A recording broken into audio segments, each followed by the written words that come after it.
নমস্কার বন্ধুরা, আরও একটা নতুন ব্লগে তোমাদের সকলকে জানাই স্বাগত। Good morning, welcome to my channel, welcome to my blog, new blog. আশা করছি তোমরা সবাই খুব ভালো আছো, সুস্থ আছো, ফাটাফাটি আছো। আর সবাইকে জানাই হ্যাপি ফ্রেন্ডশিপ ডে। সবাই খুব ভালো থেকো। আর আমরা এখন বসে গেছি হচ্ছে ব্রেকফাস্ট হাতে নিয়ে, ছেলের জন্য একটু আলু সিদ্ধ দিয়ে বাটার দিয়ে ভাত। ছেলে হচ্ছে যে good morning for good morning.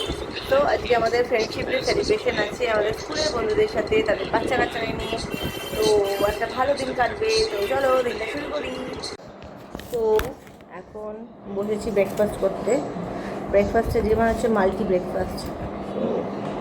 এই একটুখানি ভাত রয়েছে ছেলের পাতে, একটুখানি বলতে এক গালি ভাত, তার সাথে একটু পেঁয়াজ, পাউরুটি, ডিমের অমলেট, ডিমের পোচ, আলু ভাজা, আবার গাছের পেঁপে আছে, পাকা পেঁপে রাখো পুরো।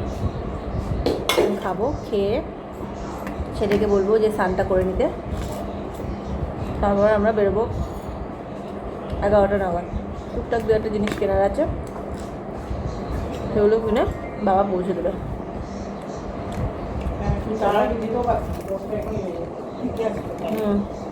যাই হোক, চলো খাওয়া দাওয়াটা সেরে নিই। তো গাইস, দেখতেই পাচ্ছ আমি রেডি হয়ে গেছি ফ্রেন্ডশিপ ডে স্পেশাল। তো এখন যাচ্ছি বন্ধুর বাড়ি। আর যে দেখো সানগ্লাসটা আনতে ভুলে গেছি, যদিও বাবার সাথে যাবো, অসুবিধা নেই। তো আমরা একটুখানি সত্যনারায়ণ থেকে দই নেব, যেটা ভীষণ ফেমাস আমাদের। সত্যনারায়ণ দই কিন্তু সত্যি একটা আলাদাই টেস্ট আছে। যতই মানে অন্য অনেক দইয়েরই অনেক ভালো স্বাদ আছে, কিন্তু সত্যনারায়ণ দইটা কিন্তু একটা আলাদাই টেস্ট, একটা এনহ্যান্স করে। তো যাই হোক, চলো এখন আমরা রওনা দিই। আর বাবার সাথেই যাচ্ছি। বাবা আগে একটু মিষ্টির দোকানে দাঁড় করাবে, ওখান থেকে মিষ্টি নেবো, তারপরে যাবো। একটু সবাইকে দেখা, ওকে ডেকে নেন, আদিকে ডেকে নিয়ে আয়। আয় আয় আদি বাবু, আয় আয়। তুই তো আদি, তো তুমি আদি তো, ভাই তো ও তো ভদু। আচ্ছা তো ভদু। তুমি কে? ইগলু। আচ্ছা তুমি আজকে আমাদের, আমরা কেন এসেছি বলতে এখানে সবাই মিলে? কি হবে? পিকনিক। সব কোথায় কি করছে সবাই? দাদারা কি করছে? ওরে বাবা, তো হেভি খেলা হচ্ছে। দোলনাটা চড়া যায় বড়? এখানে দেখতেই পাচ্ছ দোলনা চাচ্ছি, আমরা দোলনা চাচ্ছি, তাই তো? আচ্ছা তুমি এখন কিছু বলতে চাও, বলো। তুমি কোন ক্লাসে পড়ো বলে দাও। শিক্ষায়তনে পড়ো। কোন ক্লাসে পড়ো? Nursery AB. আচ্ছা ঠিক আছে। আর কিরা ওখানে খেলছে দেখতেই পাচ্ছ, বাকিরা সবাই খেলছে, খেলাধুলা চলছে।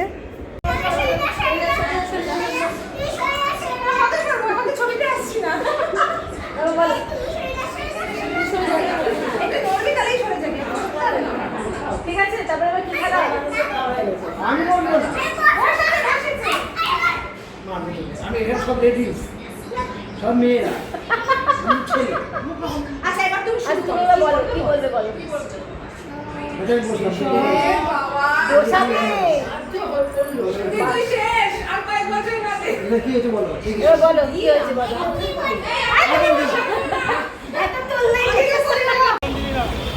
দেখো কি অবস্থা রাস্তাঘাটের, প্রচুর জল, মানে রিক্সা ফিক্সাও নেই যে রিক্সা করে যাব, মানে জলই জল রাস্তাঘাটে। আমার জল দিয়ে যেতে প্রচণ্ড ভয় লাগে। রিক্সাও নেই যে যাব।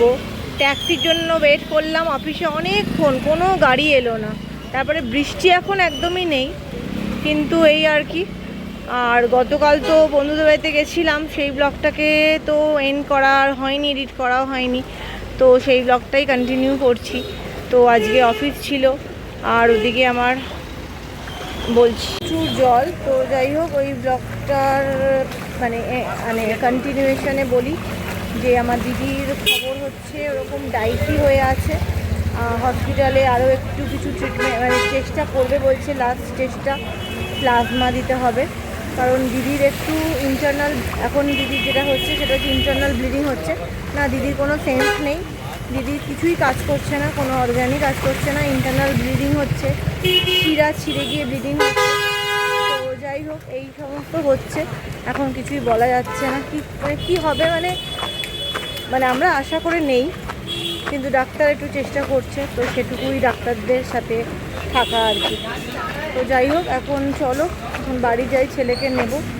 কারণ আজকে সকালবেলা ব্লগ ছাড়তে পারিনি, মেন্টালিও ভীষণ মানে আনস্টেবল হয়ে আছি। তো কী করবো আর, দেখতেই পাচ্ছ আমার চোখ মুখের অবস্থাও খুব একটা ভালো নয়। তো গাইস এখন বাজে রাত্রি 8:30, 8:35। আমি বেরোলাম, খুব অপ্রত্যাশিত একটা, প্রত্যাশিতই।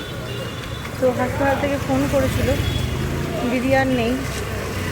তো আমি ঘরের কাজকর্ম কিছু সারলাম, ওদের খাবার দাবার সব গুছিয়ে রাখলাম, ছেলের কালকের টিফিন, স্কুলের টিফিনটা রেডি করে রাখলাম, জামা কাপড় সব গুছিয়ে দিয়ে রাখলাম। তো এই সব তো রেডি করে এই 8:30টার সময় বেরোচ্ছি, কারণ হাসপাতাল থেকে বাড়িতে আসতে আসতে বেশ কিছুটা রাত হবে, 10:30, 11টা তো বেজেই যাবে। তো আমার বোনও আসছে, আমার বোনজি টঞ্জিরাও আসছে। তো এই ধরেই নিয়েছিলাম দিদি থাকবে না আর, বা দিদি নেই আর। তো শান্তি পেলো হয়তো দিদি চলে গিয়ে, অনেক কষ্ট পাচ্ছিল, সেভাবে যন্ত্রণার মধ্যে দিয়ে যাচ্ছিল 2-3টে দিন, হয়তো মুক্তি পেয়ে গেল। চলো যাই, কন্টিনিউ বৃষ্টি পড়ছে, মেট্রো ধরবো। তো গাইস আমি মেট্রো স্টেশন থেকে নেমে গেছি, এবার মেট্রো থেকে নেমে গেছি আর কি, এবার রিক্সা ধরবো। এই চত্বরে দেখছি এখন বৃষ্টি নেই, তো যাক মন্দের ভালো, বৃষ্টিটা নেই এখন। তো এখন রিক্সা ধরবো আর চলো আজকের মতো আপনাকে এখানেই এন্ড করছি। আজকে আর আমার ঠিক কথা বলার আর অবস্থা নেই যে আমি ব্লগটাকে